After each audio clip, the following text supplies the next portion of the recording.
നല്ല അടിപൊളി restaurant style fish fry ആണ്. ഞാനിത് ആദ്യമായിട്ട് കഴിക്കുന്നത് അംബിക മെസ്സിൽ വെച്ചിട്ടാണ്. അത് കഴിച്ചപ്പോൾ തന്നെ ഞാൻ ട്രൈ ചെയ്ത് നോക്കണം, നിങ്ങൾക്ക് റെസിപ്പി ഷെയർ ചെയ്യണമെന്ന് വിചാരിച്ചു കേട്ടോ. അങ്ങനെ ഇരിക്കുമ്പോഴാണ് ഫിഷ് കിട്ടിയത്. നാട്ടിലെത്തിയപ്പോൾ നല്ല സിലോപ്പിയ മീൻ കിട്ടി. അപ്പോൾ റെസിപ്പി നോക്കിയാലോ. ആദ്യം നമുക്ക് മീനൊക്കെ നന്നായിട്ട് ക്ലീൻ ആക്കി എടുക്കാം കേട്ടോ. ഇതിലേക്ക് ഒരു 1/2 ടീസ്പൂൺ കുരുമുളക് പൊടിയും ഒരു 1/4 ടീസ്പൂൺ മഞ്ഞൾപ്പൊടിയും 1.5 ടീസ്പൂൺ മുളക് പൊടിയും ആവശ്യത്തിന് ഉപ്പും ചേർത്ത് നന്നായിട്ട് മസാല പുരട്ടിയെടുക്കാം കേട്ടോ. ഇഞ്ചി വെളുത്തുള്ളി ഒന്നും ചെയ്യുന്നില്ല, നോർമൽ മാഗ്നേഷനാണ് ചെയ്യുന്നത്.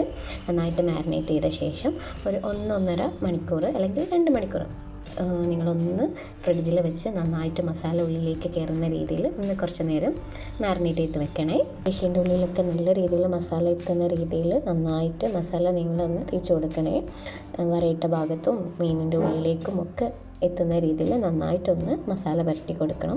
2 മീനും ഇതുപോലെ നന്നായിട്ട് മസാല പുരട്ടിയതിൻ്റെ ശേഷം ഒരു 2 മണിക്കൂർ നമുക്ക് റെസ്റ്റ് ചെയ്യാൻ വെക്കാം. ഞാൻ ഫ്രിഡ്ജിലാണ് 2 മണിക്കൂർ റെസ്റ്റ് ചെയ്യാൻ വെക്കുന്നുണ്ട്, മസാല ഉള്ളിലേക്ക് നന്നായിട്ട് പിടിക്കാൻ വേണ്ടിയിട്ടാണ് കേട്ടോ. അങ്ങനെയുള്ള മീനൊക്കെ ക്ലീൻ ചെയ്യുന്ന സമയത്ത് നന്നായിട്ട് ഉപ്പിട്ടിട്ട് ക്ലീൻ ചെയ്യാൻ നോക്കാം. ഒന്ന് വിനെഗർ ഇട്ട വെള്ളത്തിൽ തേച്ചെടുത്താൽ നന്നായിട്ട് ആ ഉടുമ്പ് ചോയൊക്കെ ഒന്ന് പോയി കിട്ടും. ക്ലീൻ ചെയ്യുന്ന സമയത്ത് നന്നായിട്ട് പ്രോപ്പറായിട്ട് ക്ലീൻ ചെയ്യാൻ നോക്കുക, കാരണം ചീത്ത മീനുകളാണ്, ചൊയ ഉണ്ടാവും. അപ്പം നന്നായിട്ട് ക്ലീൻ ചെയ്തില്ലെങ്കിൽ ചൊയ ഒന്നും കൂടി കൂടുതലായിരിക്കും കേട്ടോ. ഇനി നമുക്കിതൊന്ന് ഫ്രൈ ചെയ്തെടുക്കാം. നമ്മൾ മാരിനേറ്റ് ചെയ്ത് വെച്ചിട്ടുള്ള ഫിഷ് നന്നായിട്ടൊന്ന് ഫ്രൈ ചെയ്തെടുക്കാം. പാൻ അടുപ്പത്ത് വെച്ച് 2-3 ടേബിൾ സ്പൂൺ വെളിച്ചെണ്ണ ഒഴിച്ച് കൊടുക്കുന്നുണ്ട്. ഇതിലേക്കാണ് ഫിഷ് ഇട്ട് കൊടുക്കുന്നത്. നാടൻ ഐറ്റംസൊക്കെ മാക്സിമം കോക്കനട്ട് ഓയിൽ തന്നെ കുക്ക് ചെയ്യാൻ നോക്കാം കേട്ടോ. ഒരു പ്രത്യേക ടേസ്റ്റാണ്. വെളിച്ചെണ്ണയിൽ കുക്ക് ചെയ്തെടുക്കുമ്പോൾ ഫിഷ് 2 സൈഡും നന്നായിട്ട് മൊരിയിപ്പിച്ചെടുക്കുന്നുണ്ട്.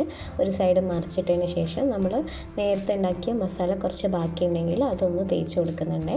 മസാല ഉള്ളിലേക്കൊക്കെ നന്നായിട്ട് പിടിക്കാൻ വേണ്ടിയിട്ടാണ് കേട്ടോ ഇങ്ങനെ ചെയ്യുന്നത്. വേണ്ടിയിട്ട് തിരിച്ചും മറിച്ചൊക്കെ ഇട്ട് ഞാനൊന്ന് കുക്ക് ചെയ്തെടുക്കുന്നുണ്ട്. കുക്ക് ചെയ്യുന്ന സമയത്ത് കറിവേപ്പിൻ്റെ ഇട്ട് കൊടുക്കുകയാണെങ്കിൽ നല്ലതാണ്. ഞാൻ മറന്നു പോയതാണ് കേട്ടോ.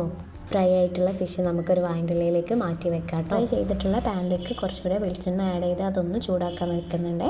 ഈ നേരം കൊണ്ട് നമുക്ക് മുകളിലേക്കുള്ള മസാല തയ്യാറാക്കിയെടുക്കാം. ഇതിനായിട്ട് മഞ്ഞൾപ്പൊടി, മുളക് പൊടി, ചെറിയ ഉള്ളി കൊത്തി അരിഞ്ഞതും വെളുത്തുള്ളി ഒത്തിരിഞ്ഞതും പിന്നെ തേങ്ങ നന്നായിട്ട് ചിരവിയെടുത്തതും ചേർത്ത് ഉപ്പും ചേർത്ത് ഒന്ന് നന്നായിട്ട് മിക്സ് ചെയ്തെടുത്ത് നമ്മൾ നേരത്തെ ചൂടാക്കാൻ വെച്ചിട്ടുള്ള പാനിലേക്ക് ഇട്ട് ഒന്ന് റോസ്റ്റ് ചെയ്തെടുക്കുന്നുണ്ട് കേട്ടോ. ഇനി ഇതിലേക്ക് കറിവേപ്പിൻ്റെ കൂടി ചേർത്ത് നന്നായിട്ടൊന്ന് എണ്ണ തെളിഞ്ഞ് വരുന്നവരെ ഒന്ന് മൂപ്പിച്ചെടുക്കാം കേട്ടോ. അധികം ഫ്രൈ ആവണ്ട, ജസ്റ്റ് ഒന്ന് എണ്ണ തെളിഞ്ഞ് വരുന്നവരെ ഒന്ന് കുക്ക് ചെയ്തെടുത്താൽ മതി. ഈ പരുവാവുന്ന വരെ ഒന്ന് കുക്ക് ചെയ്തെടുത്താൽ മതി. ഇനി ഇത് നമുക്ക് ഫ്രൈ ചെയ്ത് വെച്ചിട്ടുള്ള ഫിഷിൻ്റെ മുകളിലേക്ക് ഇട്ട് കൊടുത്താൽ നമ്മൾ അടിപൊളി ഐറ്റം റെഡിയാണ്. ഇത് ഞാൻ ആദ്യമായിട്ട് കഴിക്കുന്നത് ഇത്തവണ വെക്കേഷന് പോയപ്പോഴാട്ടോ. അംബിക മെസ്സിലെ ഫിഷ് ഫ്രൈ അടിപൊളിയാണെന്നൊക്കെ പറയാറുണ്ട്. ഇത്തവണ പോയപ്പോഴാണ് കഴിക്കാൻ ചാൻസ് കിട്ടിയത്. കഴിച്ചപ്പോൾ തന്നെ എനിക്ക് ഒരുപാട് ഇഷ്ടമായി. അപ്പം തന്നെ ഞാൻ വിചാരിക്കുന്നുണ്ട് ട്രൈ ചെയ്ത് വെക്കണം. പിന്നെ ഇപ്പോഴാട്ടോ മീൻ കിട്ടിയതും എനിക്ക് സമയമൊക്കെ കിട്ടിയതും നല്ല അടിപൊളി ടേസ്റ്റാണ്. ഒരിക്കലും ട്രൈ ചെയ്താൽ പിന്നെ നിങ്ങൾ ഇങ്ങനെ ഫിഷ് ഫ്രൈ ചെയ്യുള്ളൂ. ചോറിനും ചപ്പാത്തിക്കും പൊറോട്ടയ്ക്കൊക്കെ അടിപൊളിയാണ്. ഇഷ്ടപ്പെട്ടാൽ ലൈക്ക് ചെയ്യുക, കമൻറ്റ് ചെയ്യുക, ചാനൽ ഒന്ന് സബ്സ്ക്രൈബ് ചെയ്ത് സപ്പോർട്ട് ചെയ്യണേ.